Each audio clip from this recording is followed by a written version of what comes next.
తమ్ముడేనండి.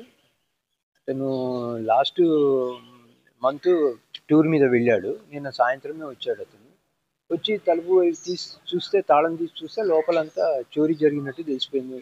ఆ back door అంతా break చేసి లోపలికొచ్చి మొత్తం చేసినాడు. వెంటనే తనేమో పోలీసులకి రిపోర్ట్ చేశారు.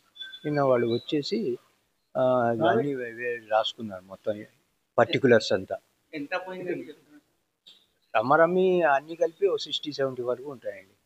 క్యాష్ కానీ ఆర్నమెంట్స్ కానీ మొత్తం.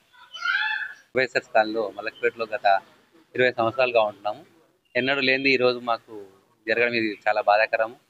ఈ ఈ దీంతో కాలనీవాసులందరూ భయభ్రాంతులకు గురవుతున్నారు. దీంతో అందరూ ఎవరంటే వాళ్ళు అలర్ట్ అయ్యి మనం పెట్టుకునే మన పరిసరాలను ప్రాంతాలు ఎవరెవరు సంచరిస్తారని అబ్జర్వ్ చేస్తూ మన సేఫ్టీలో మనం ఉండాలని చెప్పేసి వాళ్ళందరికీ ఒక సూత్రప్రాయంగా తెలియజేస్తున్నాము.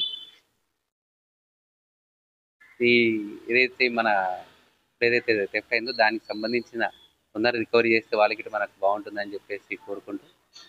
వీళ్ళు ఇక్కడే ఉంటారు ఎవరైనా సార్ వాళ్ళు గత 20 సంవత్సరాల నుంచి ఇక్కడే ఉంటారన్నట్టు. వాళ్ళ పాత కాలనీ వాసులే.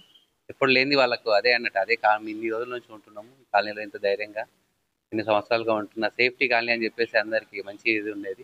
అలాంటిది జరగడం నిజంగా అందరికీ ఒక దిగ్భ్రాంతికి లోనయ్యామన్నట్టు ఈ విషయం తెలిసినప్పటి నుంచి. మేమే కాకుండా కాలనీలో ఉన్న ప్రతి ఒక్కరూ నిజంగా ఇంత మంచి కాలనీలో ఇలా జరగడం అని చెప్పేసి అందరూ చేస్తున్నారు. అందుకు మా కాలనీ పెద్దలు రెడ్డి కానీ అన్న వాళ్ళందరూ వచ్చేసి అందరికీ ధైర్యం చెప్తూ ఇలాంటి ఇంకోసారి జరగకుండా ఏ విధంగా అయితే సూచనలు చేస్తారని చెప్పేసి తెలియజేయడం జరిగింది. Thank you sir.